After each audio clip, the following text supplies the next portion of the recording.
I'm showing you Adobe Slate for a couple of reasons. Number one, it's new, it's free, and it's available for the iPad. We have a couple iPads that I will charge up and download Slate on so that those of you who want to see how a little free app can create a page like this, well, you can do so. But I want you to have an assignment for a class that you want to turn into a visual story. I don't want you just to play around with it because otherwise, I know who's going to say, "Oh, I want to do it." Well, you're going to have your story written and an idea behind it, and then, yeah, you can use it. So pitch me. Um, but one of the other reasons I'm showing you this is when Adobe develops these products, they develop them for the iOS first.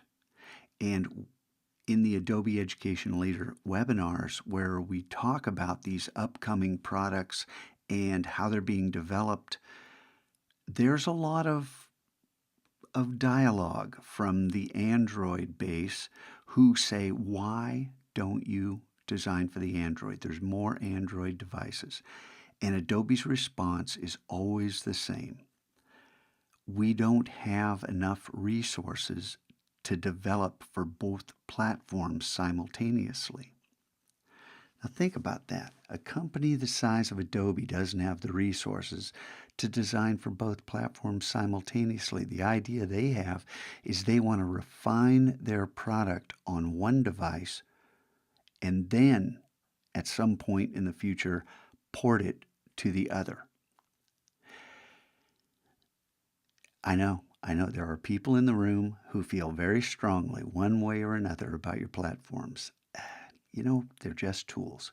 But Adobe makes decisions not based on who's their favorite. They base it on economics. They're a company, and if you remember Steve Jobs and the big Flash brouhaha, um, alienated Adobe to a great degree. So the reason they developed for the iPad is because more creatives use it. And I know, you have an Android device and you're creative. It's just statistics. But I bring this up because, switch over to the Mac Lab, because the Bone Health Project, we've been talking about developing for both platforms simultaneously. Now, based on what I just said, doesn't that seem like a mistake? Now, for our Unity team, yeah, keep working. The game that you're going to build is a component of the Bone Health Project, but we're going to need a dedicated app. And Unity, I've been researching this, is not going to be able to collect the data we need and be able to tap into the devices and the new health kit on Apple that will be mimicked and recreated for Android. So we need to start with one platform. We'll follow in Adobe shoes because uh, the Apple Watch is tied in to HealthKit.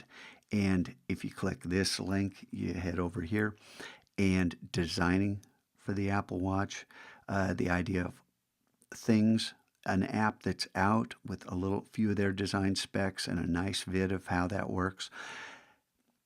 We eventually will design for both platforms. But what I'm calling for right now is who wants to work in Xcode and Swift, who wants to begin developing the skill sets to work on an app on the iOS, because that's where we're going to begin.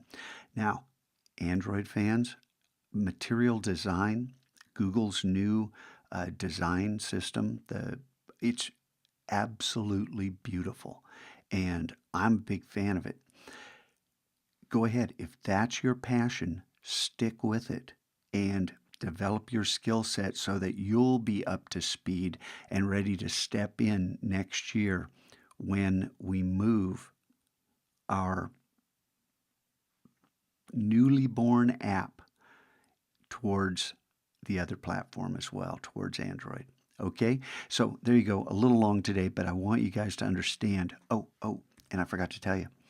Um, there's a link here to Inkscape, GIMP, and Slate, so you can get a peek at those things. Inkscape and GIMP are free vector and raster programs. If you want to work at home and you don't have Illustrator or Photoshop, these two programs, no cost, will work for you.